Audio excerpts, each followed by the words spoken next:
Mckim, and we're in southeast Alaska, almost to Canada. We're right almost on the border. The southern tip of Prince of Wales Island.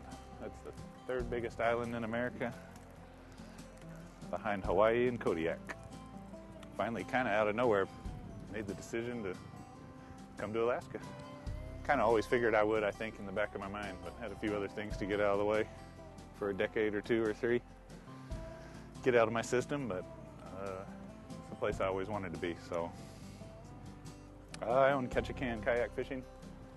We do kayak fishing tours out of Ketchikan and some remote trips also.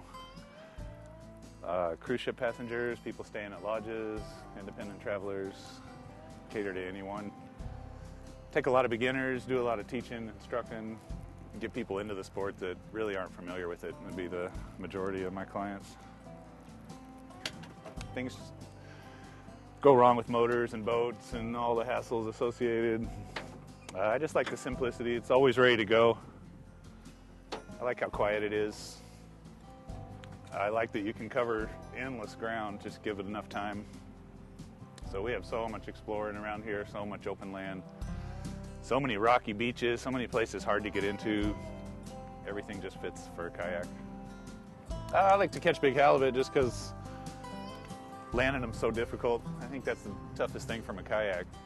Our biggest one's 183 pounds, and the whole ordeal, it took me about 8 hours total from when I hooked it till I was back home on my beach, which I launched from the night before. So I kayaked across the channel, spent the night on an island, hooked a big fish about 6 a.m., fought it till noon or so, had a salmon rod, so it was quite a challenge.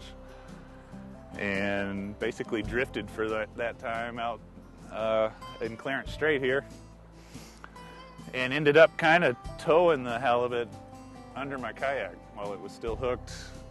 I didn't try to deal with it out there in the middle, so I literally paddled and had the rod in my lap, tried to tow that thing underneath me, and a couple hours later made it to a little island where I had camped out there, and thought about landing it in the water to see if I could, but really didn't want that one to get away because I wanted people to see what you can do from a kayak. So I jumped up on the beach there and pulled the fish up, had it right under me. Pulled that fish up and gaffed it, and basically got it right there on the beach. One of the toughest things of all was getting it strapped to the kayak, so that was a whole nother ordeal. But eventually got it strapped on the front of the kayak. I had a tandem kayak, luckily, so I moved the seat from the middle to the rear. Gave me a good 6-8 feet up front to strap that halibut to. So there's really not many kayaks you can get something like that home on. I was lucky to be in that particular kayak, but then paddled across 2 miles back to my house and landed on my own beach, and called the marina so I could come weigh it because I knew nobody would believe me. It went from there.